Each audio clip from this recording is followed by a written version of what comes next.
5-7 minute হতে পারে দেশীয় আন্তর্জাতিক কন্টেম্পোরারি ইস্যু যেটা সম্পর্কে মানুষকে সচেতন করা,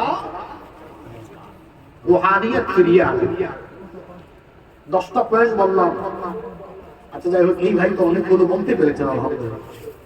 আসেন যারা পারি অন্যদেরকে একটু মনে করাই দিই। 1 নাম্বার, খাঁটি ইমানদার হওয়া। খাঁটি কি হওয়া?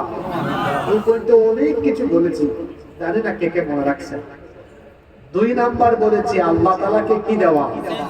সাজদা দেওয়ার জায়গা কোথায়? নামাজ, মসজিদ। নামাজে গেলে খুশি হন কে? আর কাঁদে কে? নামাজে না গেলে খুশি হয় শয়তান, হাসে, আর গেলে কাঁদাবেন না হাসাবেন? 3 আল্লাহর জিকির কর। আল্লাহ কি করা? জিকির কি? কুষ্ঠকাঠিন্য রোগী আর হাঁপানি রোগীর মধ্যে এগুলা জিকির মানে কার স্মরণ? 4 নাম্বার, ফরজের পাশাপাশি নফল অর্থাৎ বিশেষ করে তাহাজ্জুদের প্রতি যত্নবান হওয়া। তারপরে 5 নাম্বার কি করা? বেশি বেশি দোয়া করা। 6 ইস্তিগফার করা। ডেইলি অন্তত কতবার চেষ্টা করা? 7 নাম্বার কি করা? ইহসান। ইহসানের কথা মনে নাই? 8 নাম্বার মা বাবার খেদমত করা। তারপরে 9 নাম্বার কি বলেছি?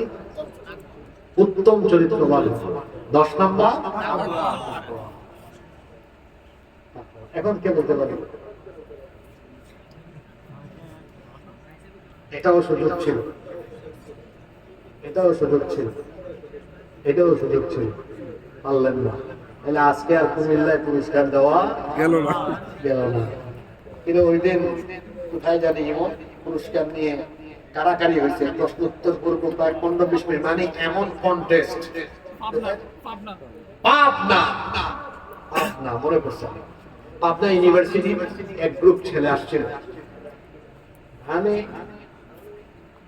আলোচনার পরে 15-20 মিনিট শুধু